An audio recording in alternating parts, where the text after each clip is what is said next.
Hello everyone. आज हम उत्तराखंड में स्थित नैनीताल डेस्टिनेशन की बात करने जा रहे हैं कि हमको नैनीताल यात्रा कैसे करना है।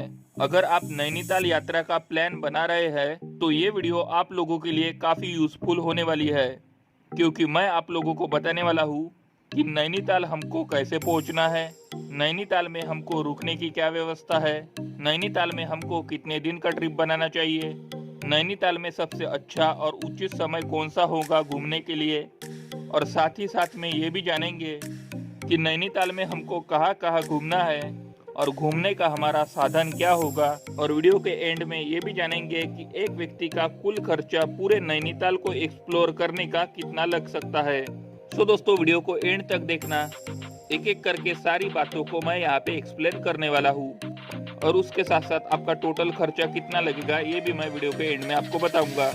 सबसे पहली बात करते हैं कि हम नैनीताल कैसे पहुंचे। दोस्तों, नैनीताल पहुंचने के लिए आपके पास 3 मेजर ऑप्शन है। पहले ऑप्शन की अगर मैं बात करूं तो वो है आपका बाय ट्रेन। सो दोस्तों, अगर आपका ऑप्शन बाय ट्रेन है तो आपका जो नियरेस्ट रेलवे स्टेशन है वो है काठगोदाम, जो कि नैनीताल से 35 किलोमीटर की दूरी पर है। तो आप काठगोदाम से नैनीताल बाय बस जा सकते हैं। तो दोस्तों, ये था आपका बाय ट्रेन का ऑप्शन। दूसरे ऑप्शन की अगर मैं बात करूं दोस्तों तो वो है आपका बाय बस। दोस्तों, आपको दिल्ली से डायरेक्ट नैनीताल के लिए बस मिल जाएगी, चाहे आप प्राइवेट बस में आइए या फिर गवर्नमेंट बस में आइए। और आपको यहाँ पे गवर्नमेंट की बस काफ़ी सस्ती देखने को मिलेगी, जिसका फेयर आपको 480 रुपये एक व्यक्ति का लगेगा, और आप दिल्ली से नैनीताल तक बस की मदद से पहुँच सकते हैं। नैनीताल आने के लिए आपको वेरियस सिटी से अलग अलग बसेस देखने को मिल जाएगी। और दोस्तों, तीसरे ऑप्शन की अगर मैं बात करूं तो वो है आपका फ्लाइट का। दोस्तों, अगर आप फ्लाइट से आना चाहते हैं तो जो नियरेस्ट एयरपोर्ट है वो है आपका पंतनगर एयरपोर्ट, और इस पंतनगर एयरपोर्ट पे आपको ज़्यादा फ्लाइट अवेलेबल नहीं होगी। लेकिन दिल्ली से पंतनगर की अगर आप फ्लाइट लेते हैं तो आसानी से आप हवाई मार्ग के तहत नैनीताल पहुंच सकते हैं, अन्यथा चाहे तो आप दिल्ली आकर बस के द्वारा भी पहुंच सकते हैं। और दोस्तों, जो पंतनगर से आपकी नैनीताल की दूरी है वो आपकी 70 किलोमीटर लग जाएगी, वो आपकी 70 किलोमीटर पड़ जाएगी। और ये 70 किलोमीटर की दूरी तय करने के लिए आप शेयरिंग टैक्सी या फिर बस का इस्तेमाल कर सकते हैं। चलिए दोस्तों, हम नैनीताल अब पहुंच चुके हैं और हम बात करते हैं कि हमको नैनीताल में अब रुकना कहाँ है, कहाँ पे हमको स्टे करना चाहिए। दोस्तों, नैनीताल में आपके पास 2 ऑप्शन है जहाँ पे आप अपना होटल ले सकते हैं। पहले ऑप्शन की अगर मैं बात करूँ तो वो है आपका नैनी लेक के पास, यानी कि नैना देवी जहाँ मंदिर है वही आसपास आपको ढेर सारे होटल्स देखने को मिल जाएंगे। और दूसरा ऑप्शन है दोस्तों आपके पास, वो है मॉल रोड का। दोस्तों, मॉल रोड की जो दूरी है वो आपकी नैनी लेक से आधे किलोमीटर की पड़ जाएगी, तो चाहे तो आप मॉल रोड के आसपास भी अपना होटल ले सकते हैं। अब यहाँ पे अगर मैं कॉस्ट की बात करूँ तो यहाँ पे आपको 1000 रुपये से 5000 तक होटल देखने को मिल जाएंगे। जैसा आप होटल लेंगे उस प्रकार से आपको कॉस्ट ये पड़ता है। लेकिन मिनिमम अगर मैं बात करूँ तो आपको 500 रुपये से लेकर 1000 रुपये तक भी अच्छे खासे होटल देखने को मिल सकते हैं। दोस्तों, इसी के साथ हम बात कर लेते हैं कि हमको खाने पीने की क्या वैरायटी देखने को मिलेंगी नैनीताल में। दोस्तों, नैनीताल में आपको ज़्यादा खाने पीने की दिक्कत नहीं होगी, क्योंकि आराम से आपको वहाँ पे स्ट्रीट फूड अवेलेबल हो जाएंगे, और उसके साथ साथ ढेर सारे रेस्टोरेंट भी आपको देखने को मिल जाएंगे, और आपको वहाँ पे थाली सिस्टम भी देखने को मिल जाएंगी। और यहाँ पे आपको कॉस्ट भी नॉमिनल कॉस्ट पड़ेगा, 100 रुपये के आसपास यहाँ पे आपको थाली देखने को मिल जाएगी, या फिर चाहे तो आप अपने होटल में भी खाना ऑर्डर कर सकते हैं। चलिए दोस्तों, अगली बात करते हैं कि अब हमको नैनीताल में कहाँ कहाँ घूमना है और कौन कौन से प्लेस हमको देखना आवश्यक है। अब इसको जानने से पहले एक चीज और जान लेते हैं कि हमको नैनीताल में स्टे कितने दिन का बनाना चाहिए। दोस्तों, नैनीताल आपको घूमने के लिए 2 दिन पर्याप्त है। 2 दिन में आप आराम से पूरे नैनीताल को घूम लेंगे। लेकिन अगर आप नैनीताल से रानीखेत जाना चाहते हैं, जो कि आपका 55 किलोमीटर की दूरी पे पड़ता है, तो उसके लिए आपको फिर 2 दिन और ऐड करने पड़ सकते हैं रानीखेत घूमने के लिए। लेकिन मैं रानीखेत की इस वीडियो में बात नहीं करूंगा, इस वीडियो में केवल हम नैनीताल की बात करेंगे। तो 2 दिन पर्याप्त है आपके लिए, आप 2 दिन में पूरे नैनीताल को एक्सप्लोर कर सकते हैं। अब ये बात करते हैं कि नैनीताल हमको कौन से सीजन में आना चाहिए।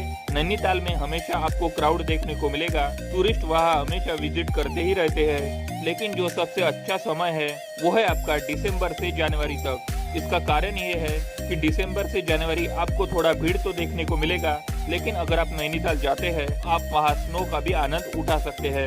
वही अगर आप मई जून के आसपास जाते हैं तो शायद आपको स्नो देखने नैनीताल में ना मिले। लेकिन जो पीक समय होता है वो होता है समर वेकेशन का, क्योंकि समर वेकेशन में काफी टूरिस्ट नैनीताल को विजिट करते हैं। चलिए दोस्तों, अब बात करते हैं कि हमको नैनीताल में कौन कौन से प्लेसेस को विजिट करना है। डे नंबर 1 और डे नंबर 2 दोनों आइटनरी में बताने वाला हूँ। सबसे पहले आपको आना है नैना देवी मंदिर, जो कि आपका नैनी लेक के सामने ही बना हुआ है। तो सबसे पहले आप नैनी देवी माता के दर्शन करिए। काफी सुंदर ये मंदिर है। आधे घंटे में आप आराम से दर्शन कर लेंगे, पूरा मंदिर कैंपस घूम लेंगे। और वहीं पे पास में 200 मीटर की दूरी पर एक बना हुआ है सिंह सभा गुरुद्वारा। तो आप अगर गुरुद्वारा जाना चाहते हैं तो सिंह सभा गुरुद्वारा में भी जाके आप विजिट कर सकते हैं। अब इन दो प्लेसेस के बाद हमको अब आना है नैनी लेक के पास, जहाँ पे आपको बोटिंग करनी है। दोस्तों, यहाँ पे नैनी लेक में बोटिंग करने की बहुत अच्छी फैसिलिटी आपको देखने को मिल जाएगी। एक बार इस लेक में आप बोटिंग जरूर करिएगा, क्योंकि काफी बड़ा लेक है और आप अगर इसमें बोटिंग करेंगे तो आपको काफी ज्यादा शानदार एक्सपीरियंस मिलेगा। अगर यहाँ पे मैं बोटिंग के कॉस्ट की बात करूँ तो 180 रुपए लिया जाता है 2 पर्सन का।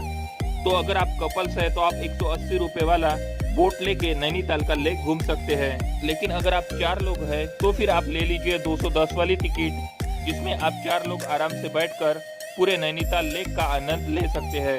चलिए दोस्तों, नैनीताल लेक घूमने के बाद हमको आगे बढ़ना है केव गार्डन, जिसको इको केव गार्डन भी कहा जाता है।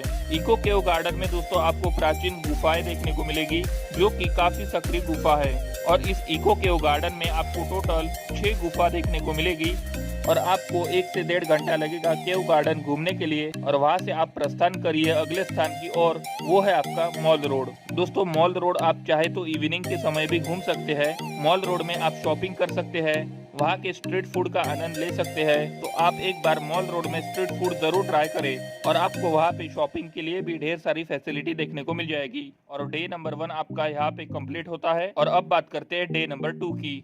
डे नंबर 2 में अर्ली मॉर्निंग उठकर हम प्रस्थान करते हैं सबसे पहले नैनीताल जू के लिए। दोस्तों, यहाँ पे आप सोच रहे होंगे आखिर ये प्लेसेस हम घूमेंगे कैसे, ये सारे प्लेसेस विजिट करने हैं। तो आगे मैं अभी ट्रांसपोर्टेशन की भी बात आपको बताता हूँ। तो दोस्तों, आपको सबसे पहले आना है नैनीताल जू, जो कि 100 रुपए आपको यहाँ का एंट्री फीस लिया जाएगा। यहाँ पे आपको एक गार्डन देखने को मिलेगा, यहाँ पे आपको ढेर सारे एनिमल्स देखने को मिलेंगे। तो आप एक बार इस जू में विजिट करिए, कुछ समय यहाँ व्यतीत कीजिए और उसके बाद आप अगले स्थान की ओर बढ़िए, जो कि है आपका स्नो व्यू पॉइंट। ये ऐसा पॉइंट है आपका जहाँ पे आपको ढेर सारी एक्टिविटीज करने को मिलेंगी। अगर आप एडवेंचरस लवर है और आप कुछ एक्टिविटीज करना चाहते हैं तो ये पॉइंट आपके लिए काफी इम्पोर्टेंट हो सकता है। दोस्तों, यहाँ पे आप रोप वे के द्वारा भी स्नो व्यू पॉइंट का दृश्य देख सकते हैं। रोप वे की अगर मैं कॉस्ट की बात करूँ दोस्तों तो 300 रुपए आपको पर पर्सन लग जाएगा और ये राउंड ट्रिप का होता है। तो रोप वे से भी आप पूरे नैनीताल का व्यू और स्नो पॉइंट का व्यू देख सकते हैं। और अगर टॉय ट्रेन में बैठकर घूमना चाहते हैं तो टॉय ट्रेन का भी यहाँ पे फैसिलिटी अवेलेबल है। तो ये सारी चीजें आप यहाँ कर सकते हैं। दोस्तों, स्नो पॉइंट घूमने के बाद हमको अगले स्थान की ओर बढ़ना है, वो है आपका हिमालयन बोटेनिकल गार्डन। दोस्तों, यहाँ पे आपको एक म्यूजियम मिलेगा, जहाँ पे आपको काफी वर्ष पुराने कुछ वस्तुएं, कुछ इमेजेस देखने को मिलेंगे और उसके साथ साथ आर्ट्स भी देखने को मिल जाएंगी। तो एक बार आप इस म्यूजियम में जाके भी विजिट कर सकते हैं और इसका एंट्री फीस 50 रुपए आपको लग सकता है पर पर्सन। और यहाँ के पीक में जाकर आपको एक मिलेगा व्यू पॉइंट, जो कि पूरे नैनीताल का शानदार व्यू पॉइंट आपको प्रदान करेगा। सो दोस्तों, ये तो थी आपकी आसपास की जगह, जो कि आपको नैनीताल में आसपास में देखने को मिल जाएगी। अगर आप थोड़ा सा और दूर विजिट करना चाहते हैं तो भी आपके पास ढेर सारे विकल्प है, जिसमें से आपका आता है सबसे पहले भीमताल। दोस्तों, यहाँ पे भी आपको एक लेक मिलेगा, यहाँ पे भी आप बोटिंग वोटिंग कर सकते हैं। अगर आप इंटरेस्टेड है तो आप भीमताल भी जा सकते हैं, जो कि नैनीताल से 10 किलोमीटर की दूरी पर पड़ता है। और अगर आप कैची धाम जाना चाहते हैं तो कैची धाम भी जा सकते हैं। घंटे वाला टेम्पल, जो कि बहुत प्रसिद्ध टेम्पल है, तो अगर आप घंटे वाला टेम्पल जाना चाहते हैं तो वहाँ भी जाके आप दर्शन ले सकते हैं। साथ ही साथ खुरपा ताल है तो खुरपा ताल भी जाकर आप विजिट कर सकते हैं। तो दोस्तों, डे नंबर 2 पे इन सारी जगहों पर जाकर आप विजिट कर सकते हैं। और अब बात करते हैं कि हमको इन प्लेसेस को विजिट करने के लिए हमारा साधन क्या होगा। दोस्तों, आपके पास यहाँ 2 ऑप्शन है। पहला ऑप्शन है कि आप टैक्सी लेकर इन सारे प्लेसेस पर विजिट कर सकते हैं और टैक्सी वाले का फेयर आपको 800 रुपए से 1000 रुपए तक लग सकता है। दूसरा ऑप्शन आपका दोस्तों यहाँ पे ये है, जो कि सस्ता भी पड़ेगा, वो है आपका स्कूटी या फिर बाइक। आप स्कूटी या फिर बाइक हायर करके भी इन सारे प्लेसेस को विजिट कर सकते हैं। और अब बात करते हैं कि आपको यहाँ पे रेंट कितना देना पड़ेगा। तो दोस्तों ये व्हीकल आपको मॉल रोड के आसपास ही रेंट पे मिल जाएंगी, वहाँ से आप गाड़ी हायर कर सकते हैं। और आपको नैना देवी टेम्पल के पीछे भी काफी सारे शॉप देखने को मिल जाएंगे, जहाँ से आप रेंट पे गाड़ी ले सकते हैं। और दोस्तों अगर मैं रेंट की बात करूँ तो आपका 700 रुपये पर डे का लग सकता है अगर आप स्कूटी लेते हैं तो। वही अगर आप बाइक लेते हैं तो आपको 900 रुपये 1000 रुपये पर डे का देना पड़ सकता है। अब बात करते हैं दोस्तों कि हमको नैनीताल यात्रा का कुल खर्चा कितना लग जाएगा इस 2 दिन के यात्रा का। तो दोस्तों आपका नैनीताल का टोटल बजट 4 से 5 हजार तक लग सकता है और ये आपका एक व्यक्ति का खर्चा है। तो आपका एक व्यक्ति का नैनीताल घूमने का टोटल बजट 4 से 5 हजार रुपए तक लग सकता है। और अगर आप 2 लोग हैं तो आप 10,000 में आराम से पूरे नैनीताल को एक्सप्लोर कर सकते हैं। और दोस्तों इसके बाद अगर आपका कोई डाउट है या फिर क्वेरी है तो आप हमें कमेंट करके पूछ सकते हैं। दोस्तों आई होप कि आपको आज का वीडियो पसंद आया हो। अगर वीडियो पसंद आया हो तो वीडियो को लाइक करना, चैनल पे न्यू हो तो चैनल को सब्सक्राइब करना और हो सके तो इस वीडियो को शेयर भी कर देना। मिलते हैं जल्दी ही ऐसे ही किसी नेक्स्ट इंटरेस्टिंग वीडियो में, तब तक के लिए बाय।